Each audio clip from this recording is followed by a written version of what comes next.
Defining religion. 1. Religion is a belief in God, which vests that God with certain human qualities, and gives that God a complete power over human affairs. It takes from its worshippers certain powers and concerns.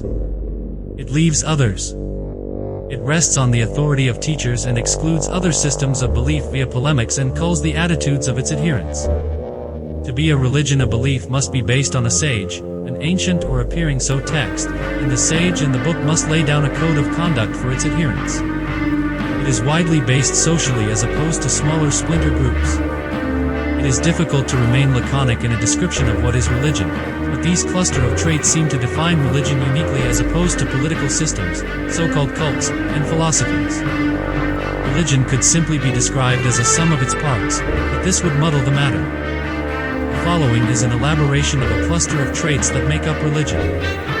Religion has to be seen from the top down, as a belief in God who exists outside of the cosmic laws which govern everything else, and is supported by a mass of believers, normative commandments, and practices often contained in holy texts. In addition to qualify as a religion, it must be aged, or at least appear old. At the advent of Islam, Muhammad was attacked for bringing something novel, not traditional, and partially revolutionary. His response, as recorded in the Islamic tradition, was to assert that even the oldest of the patriarchs were Muslims and he was merely resorting true belief.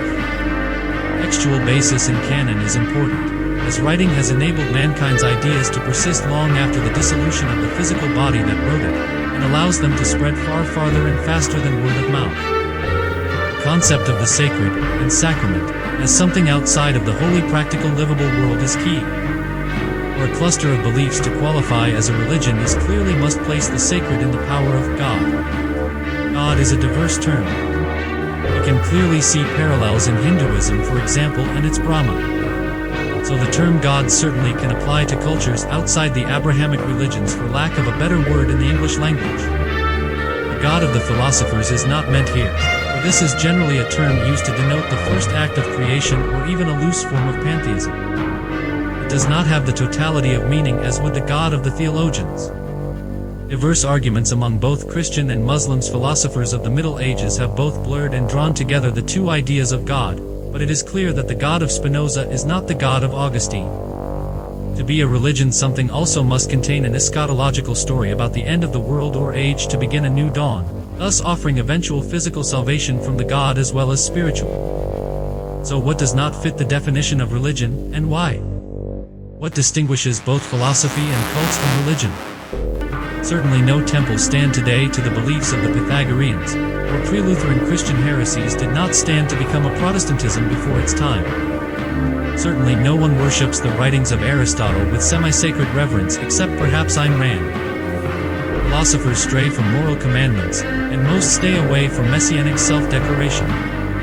So even though their ideas of God are regarded as ideas pointing to a theological God, and some even going as far as to defend the concept, it cannot be said that they are taken as revered concepts of God on their own. Even the most holy life-altering philosophies of antiquity do not seem to have the capacity to differentiate themselves from religious currents, and as a result are swept up in them. The inherent elitist position of many philosophies also bars them from becoming mass movements. Religions must be viewed as religions by a significant portion of adherents. Not many utilitarians would identify their philosophical position as a religion. But what of the various sects of major religions, and where would one draw the line between sect and religion? Sectarians, or offshoots of the major faiths, often see themselves as mere reinterpretations or purifications of their existing sect.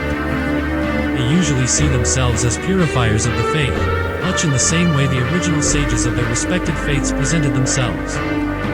Sects only break with this when they call themselves a separate faith, such as a person of Baha'i who identifies themselves as such primarily rather than as a Muslim.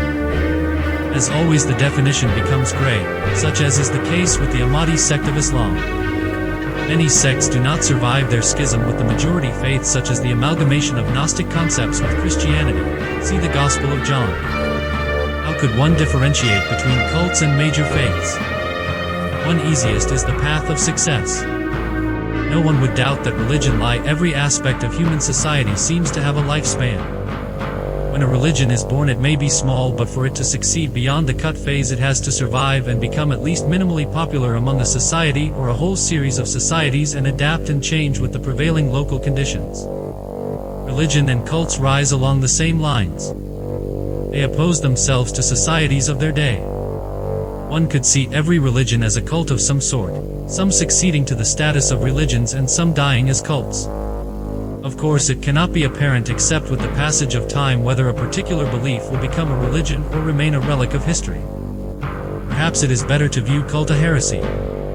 No one would have suspected after the death of Christ that it would survive and become a religion, an all-encompassing rule that would give rise to priests and perhaps convert a large portion of Rome before Constantine himself declared it the official faith of the empire.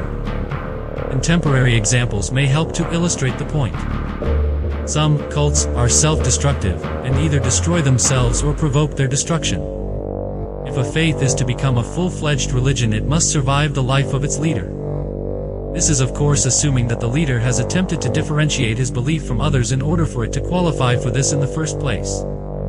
The example of the branch Davidians would be instructive.